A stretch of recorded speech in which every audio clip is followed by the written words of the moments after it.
জয় গোস্বামীর কবিতা নির্বাসিতাকে ব্যর্থ কবির চিঠি।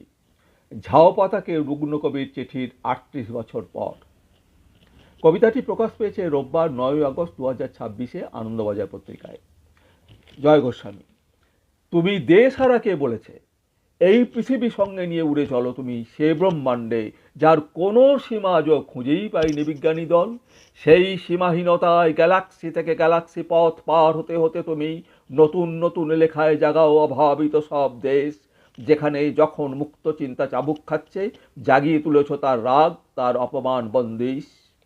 এ ব্রহ্মাণ্ড যে অগ্নি ধরে তুমি সে অগ্নি, তুমিই আমার সক্রেটিস।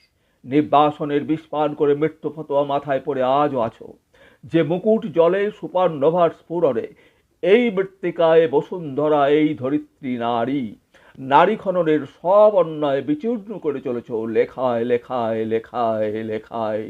আদিম মানুষ যখন ভাষা ও শব্দ তৈরি করতে শেখেনি, তখনও তার ক্ষুধার প্রকাশে, কান্না প্রকাশে একটাই হাতিয়ার ছিল, মনে আছে? আর কিচ্ছু না, গোঙানি গোঙানি, চিৎকার চিৎকার।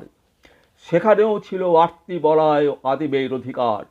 সেই অধিকারই আজও প্রতিষ্ঠা করেই চলেছ তুমি।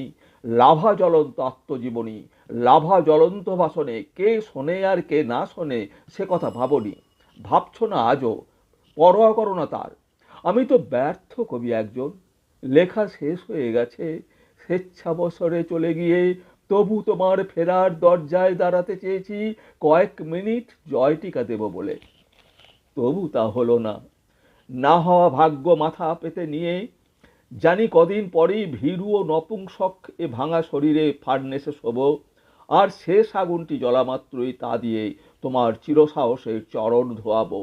তুমি তো নতুন সিমন্দা বহোয়া, তুমি হেঁটে যাবে, তুমি হেঁটে যাবে পায়ের তলায় নিপতে থাকবে পৃথিবী ভরানো পরাধীনতার চিতা। এ ব্রহ্মাণ্ড তোমার, এ ব্রহ্মাণ্ড তোমার এলাকা। মহাবিশ্বের থেকে কে তোমাকে দেবে বহিষ্কারের আদেশ? জগতে কার সাধ্য আছে যে তোমাকে এখনো বলবে নির্বাসিতা?